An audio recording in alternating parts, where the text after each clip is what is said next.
The woman said to me, I was blocked financially. I had reached the point where I had not enough money for food for the children. All I had, she said, was $5. I held it in my hand and said, God will multiply this exceedingly according to his riches and glory. And I am now filled with the riches of the infinite. All my needs are instantaneously met now on all the days of my life. All right, she believed that. It wasn't idle words. You don't gain the ear of God by vain repetitions. No, you must know what you're doing and why you're doing it. You must know that your conscious mind is a pen and you're writing something, engraving something in your subconscious mind. And whatever you impress your subconscious mind with will be expressed on the screen of space. It will come forth as form, function, experience, and events, good or bad. So make sure you plant that which is lovely and of good report. She said, I affirmed that all my needs are instantaneously met now in all the days of my life for about a half an hour. And a great sense of peace came over me. I spent the $5 freely for food. The owner of the market asked me if I wanted to work there as a cashier, since the present one had just gotten married and left. I accepted it, and shortly afterwards I married the owner, my boss. And we have experienced and are experiencing all the riches of life. This woman looked to the source. She didn't know how her prayer would be answered, because you never know the workings of the subconscious. She believed in her heart in the blessings of the infinite. Follow. To believe is to live in the state of being it. It also means to be alive to the eternal truths. Her good was magnified and multiplied exceedingly, because the subconscious always magnifies what you give attention to. There is a presence and a power within you, and you can use it, and you can stir up, as Paul says, the gift of God within you. For God is the giver and the gift, and everything has been given to you. And therefore you can tune in and claim guidance, right action, beauty, love, peace, abundance, security.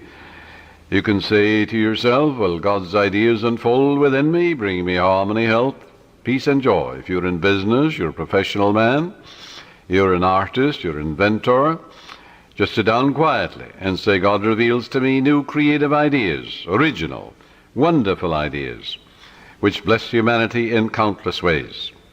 And then watch the wonderful ideas that come to you. And they will come, because when you call, it answers. You remember what it says in the Bible? Call upon me, I'll answer you. I'll be with you in trouble. I'll set you on high, because you have known my name. And the name means the nature. Well, the nature of infinite intelligence is responsiveness. Call, the response comes.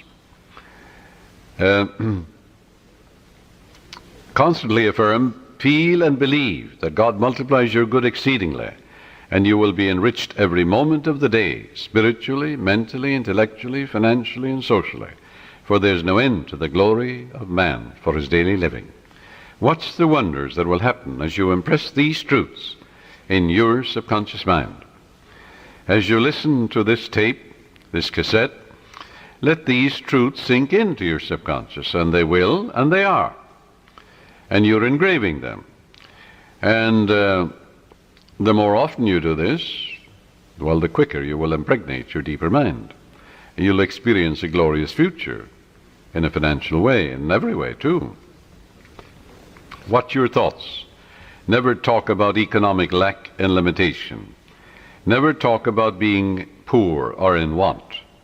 It is very foolish to talk to your neighbors or relatives about hard times, financial problems, and like matters. Count your blessings. Begin to think prosperous thoughts. Talk about the divine riches present everywhere. Realize that the feeling of wealth produces wealth. When you talk about not having enough to go around, and how little you have, and how you must cut corners and eat the cheapest meat, these thoughts are creative, and you are only impoverishing yourself. Use the money you now have freely. Release it with joy, and realize that God's wealth flows to you in avalanches of abundance. Look up to the source.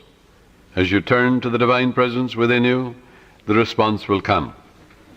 It is written, He careth for you. You will find neighbors, strangers, associates adding to your good, and also to your supply of material things. Make it a practice to pray for divine guidance in all your ways, and believe that God, or the Supreme Intelligence, is supplying all your needs according to His riches and glory. Claim it boldly. Come boldly to the throne of grace, Paul says. And grace, when it's removed from its mystique, is simply the mathematical, orderly reflection of your habitual thinking and imagery. In other words, there's supreme intelligence that responds to your conscious thinking and imagery. Pray for divine guidance, therefore, in all your ways. As you make a habit of this attitude of mind, you will find the invisible law of opulence can and will produce visible riches for you. Recently, a doctor told me that her constant prayer was as follows: I live in the joyous expectancy of the best, and invariably the best comes to me. My favorite Bible verse, she said, with which I saturate my mind is, He giveth to all life and breath and all things. That's from the book of Acts, 17th chapter, 25th verse. She has learned that she is not dependent on people for joy, health, success, and happiness or peace of mind. She looks to the living Spirit Almighty within her for promotion, achievement, wealth, success, and happiness. Whosoever trusteth in the Lord, happy is he. That's from the book of Proverbs, 16th chapter, 20th verse. Contemplate promotion, success, achievement, illumination, and inspiration, and the Spirit of the Almighty will move in your behalf, compelling you to express fully what you meditate on. Let go now and permit the infinite riches of the Infinite One to open up new doors for you. Let wonders happen in your life. In prayer therapy, avoid struggle and strain. Don't try and force things. How could you add power to omnipotence? Can you make a seed grow? You can't. Plant it in the ground. It will grow. The oak is in the acorn. The apple is in the apple seed. The archetype or pattern is there, but you must deposit it in the soil where it dies, undergoes dissolution, bequeaths its energy to another form of itself. Spiritual-minded man, he looks at an acorn, he sees a forest, Yes, that's the way your subconscious works. It magnifies your good exceedingly. So avoid strain, since this attitude is indicative of your unbelief. If you're worrying and fearful and anxious, well, that inhibits your good. That brings about blocks and delays and impediments in your life. What does fear do? That which I greatly feared has come upon me. Reverse it. That which I greatly love comes into my experience. Love is emotional attachment. In your subconscious is all the wisdom and power necessary to solve any problem. Your conscious mind is prone to look at external conditions and tends continually to struggle and to resist. Remember, however, it is the quiet mind that gets things done. Quiet your body periodically. Tell it to be still and relax. It has to obey you. Your body moves as moved upon. Your body acts as acted upon. Your body has no self-conscious intelligence, no volition, no will. It moves as moved upon. You can play a melody of God on your body. When your conscious mind is quiet and receptive, the wisdom of your subconscious rises to the surface mind, and you receive your solution. A beauty parlor operator told me that the secret of her success was that every morning prior to opening her beauty salon, she had a quiet period in which she affirms, God's peace fills my soul, and God's love saturates my whole being. God guides, prospers, and inspires me. I am illumined from on high, and His healing love flows from me to all my clients. Divine love comes in my door. Divine love goes out of my door. All those who come into my salon are blessed, healed, and inspired. The infinite healing presence saturates the whole place. This is the day the Lord hath made, and I rejoice and give thanks for the countless blessings which come to my clients and to myself. She had this prayer written out on a card and reiterates these truths every morning. At night she gives thanks for all her clients, claiming that they are guided, prospered, happy, and harmonious, and that God and His love flow through each one, filling up all the empty vessels in her life. She stated to me that following this prayer technique pattern, at the end of 3 months she had far more clients than she could handle, had to hire 3 additional operators. She had discovered the riches of effective prayer and is prospering beyond her fondest dreams. The sales manager told me that he had been fired because of excessive drinking on the job and because of being involved with one of the secretaries in the office. He was very distressed, dejected, and worried about his wife, his income, and his future. In talking with his wife later, I discovered that she was a chronic nagger and had tried unsuccessfully to dominate and control her husband. She was abnormally jealous and very possessive, and she clocked him in every evening, creating a scene if he were not home at a certain hour. He was emotionally and spiritually immature and did not handle the matter at all constructively. He deeply resented her nagging and her clocking of his arrival at home, and retaliated by drinking and becoming involved with another woman. He said to me, "I just wanted to get even with her." Both of them agreed it takes 2, to make a go of marriage. It takes 2 to prosper. If a husband and wife will agree in prosperity and success, agreement means harmony, they will prosper. They'll have all the money they need to do what they want to do when they want to do it. And when you have all the wealth you need to do what you want to do when you want to do it, you're as rich as Croesus. Both of them agreed to start a prayer process night and morning, realizing that as they prayed for each other, there could not possibly be any bitterness, hostility, or resentment, as divine love casts out everything unlike itself. And it does. She prayed night and morning as follows: "My husband is God's man. God is guiding him to his true place. What he is seeking him. Divine love fills his soul. Divine peace fills his mind and heart. He is prospered in all his ways, spiritually, mentally, financially, socially, every way. By day and by night he is advancing, moving forward and growing, spiritually, mentally, financially, socially, intellectually, in all ways, for life itself is growth. There are harmony, peace, love, and understanding between us.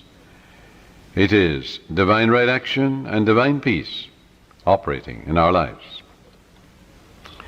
And he prayed for his wife night and morning as follows: "My wife is God's child. She's the daughter of the infinite, a child of eternity. Divine love fills her soul, and it is written, He careth for her. Divine love, peace, harmony, and joy flow through her at all times. She's divinely guided and prospered in all her ways. For to prosper is to grow along all lines. There are harmony, peace, love, and understanding between us. I salute the divinity in her, and she salutes the divinity in me." As both of them became relaxed and peaceful about the situation, they realized that only good can come out of this situation.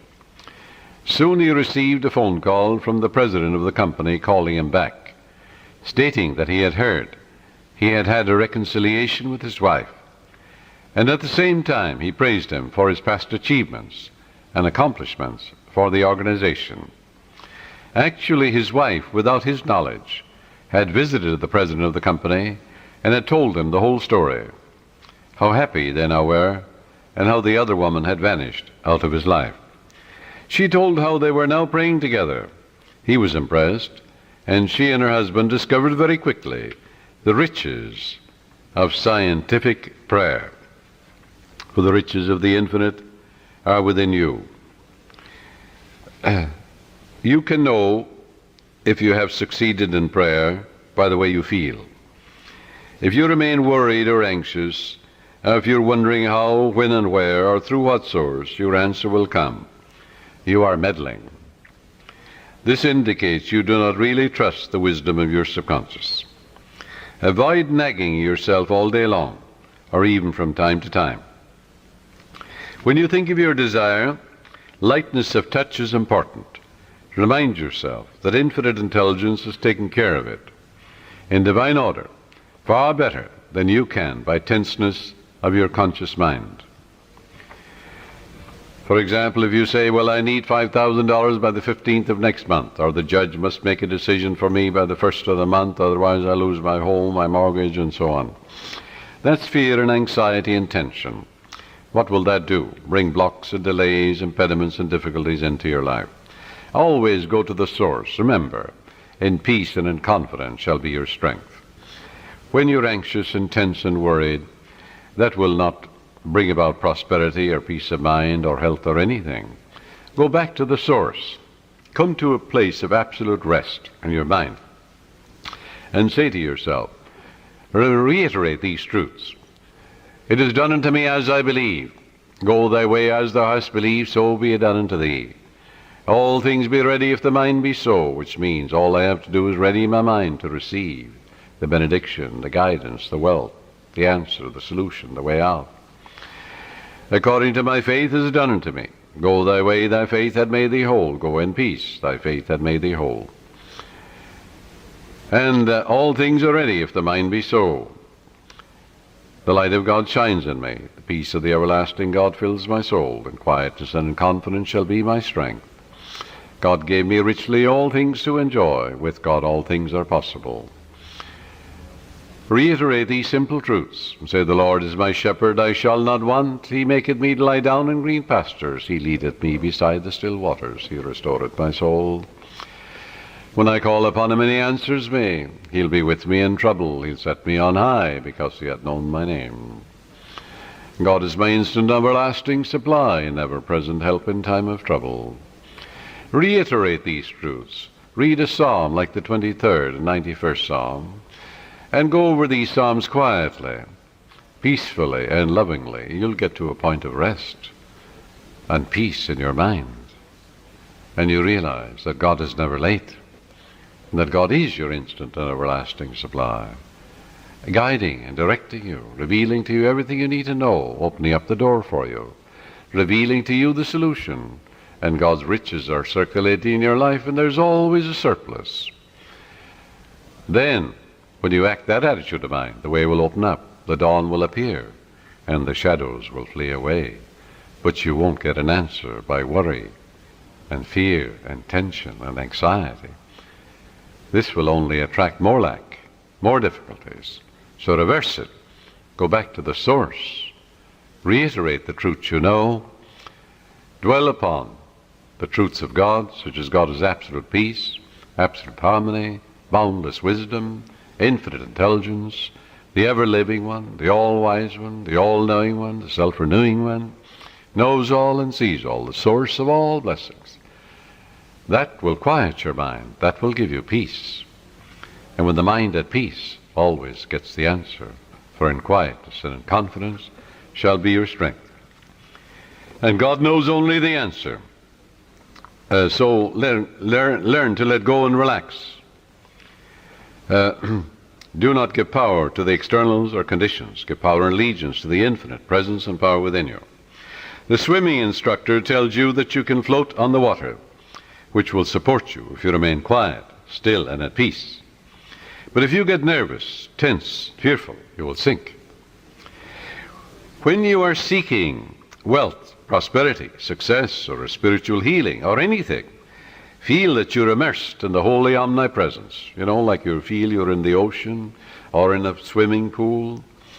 And realize the golden river of life, love, truth, and beauty are flowing through you now, transforming your whole being into the pattern of harmony, love, peace, and abundance. Feel yourself swimming in the great ocean of life. That sense of oneness will restore you, for he restoreth my soul. The following meditation will bring many wonderful things into your life. Listen to it and say, these truths are sinking into my subconscious mind. I picture them going from my conscious to my subconscious, like seeds I'm depositing in the soil. I know that I mold, fashion, and create my own destiny. My fate is in the infinite being which created all things, and my faith in God is my fortune. This means an abiding faith in all things good. I live in the joyous expectancy of the best, and only the best comes to me. I know the harvest I will reap in the future, because all my thoughts are God's thoughts, and the power of God is with my thoughts of good. My thoughts are the seeds of goodness, truth, beauty, and abundance. I now place my thoughts of love, peace, joy, success, abundance, security, and goodwill in the garden of my mind. This is God's garden. The glory and beauty of God will be expressed in my life, and I will know it. My garden will yield an abundant harvest. From this moment forward, I express life, love, and truth. I am radiantly happy and prosperous in all my ways. And God multiplies my good exceedingly. To prosper means to succeed, to thrive, to turn out well. In other words, when you are prospering, you're expanding, growing spiritually, mentally, financially, socially, and intellectually. Never be envious or jealous of another person's wealth or promotion or their diamonds or jewels, for that would impoverish you. That would attract lack and limitation to you. Rejoice in their success, in their prosperity, in their wealth, and wish for them greater riches, because what you wish for the other, you're wishing for yourself, for you're the only thinker. What you think about the other, you're creating in your own mind and body and experience, and also your pocketbook. This is why you rejoice in the success and the prosperity and the millions that others have. In order to truly prosper, it is necessary that you become a channel through which the life principle flows freely, harmoniously, joyously, and lovingly. I suggest that you establish a definite method of working and thinking, that you practice it regularly and systematically every day. One young man who consulted me had experienced a poverty complex for many years, had received no answers to his prayer. He had prayed for prosperity, but the fear of poverty continuously weighed on his mind. And naturally, he attracted more lack and limitation than prosperity. The subconscious mind accepts the dominant of two ideas. Change your mind from belief in poverty, but begin to believe in God's riches, which are all around you. Infinite riches. After talking with me, he began to realize that his thought image of wealth produces wealth, that every thought is creative, unless it is neutralized by a counter thought of greater intensity. Furthermore, he realized that his thought and belief about poverty was greater than his belief in the infinite riches all around him. Consequently, he changed his thoughts and kept them changed. I wrote out a prosperity prayer for him as follows. It will benefit you. I know there is only one source, this is the prayer, the life principle, the living spirit, from which all things flow. It created the universe, and all things therein contained. I am a focal point of the divine presence. My mind is open and receptive. I am a free-flowing channel for harmony, beauty, guidance, wealth, and the riches of the infinite. I know that wealth, health, and success are released from within and appear in the without. I am now in harmony with the infinite riches within and without. And I know these thoughts are sinking into my subconscious mind and will be reflected on the screen of space. I wish for everyone all the blessings of life.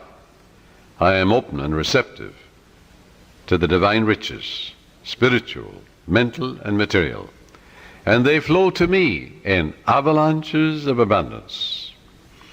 This young man focused his thoughts on God's riches rather than on poverty, and made it a special point never to deny what he affirmed.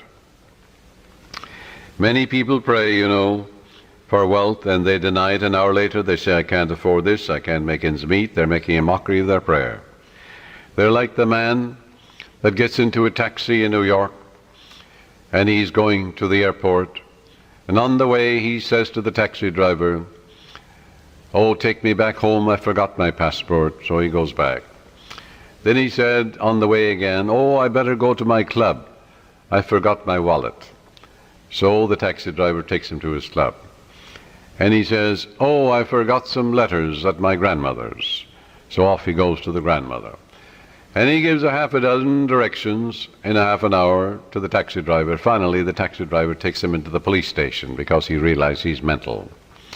Well, now this is the way millions of people pray, even in the New Thought movement. They give a half a dozen directions to their subconscious mind in a half an hour or an hour. The subconscious is so confused and perplexed, it doesn't know what to do, it doesn't do anything. So it results in plain frustration. Frustration, it comes from frustrare, to deceive, to work for nothing. So you don't put a seed in the ground and then dig it up. Stop contradicting what you've affirmed. And that's the way people pray for prosperity. They're constantly denying what they're affirming. And they're making a mockery of prayer. So this young man focused his thoughts on God's riches rather than poverty, and he stopped saying, I can't afford, or I can't buy that piano, or I can't buy that car. He never used the word can't. Can't is the only devil in the universe. Your subconscious takes you literally and blocks all your good. Now, in a month's time, his whole life was transformed. He affirmed the above truths, which I just mentioned, morning and evening for about 10 minutes, slowly and quietly, engraving them in his mind, knowing what he was doing, believing what he was doing, knowing that he was actually writing down these truths in his subconscious mind, causing the latter to be activated and to release its hidden treasures. For the gold mine is in your subconscious, the diamond mine is there. It's the source of all the riches of heaven. Although this man had been a salesman for 10 years with rather dim prospects for the future, suddenly he was made sales manager at $30,000 a year plus prime benefits. Your subconscious has ways that you know not of. It's impossible to impregnate your subconscious mind with the idea of wealth and be poor. It's impossible to impregnate your subconscious with the idea of success. Good heavens, you are born to win, to succeed. The infinite can fail. You're born to triumph. Son, thou art ever with me, and all that I hath is thine. Let your prayer be, by day and by night I'm advancing, moving forward and growing. God gave me richly all things to enjoy.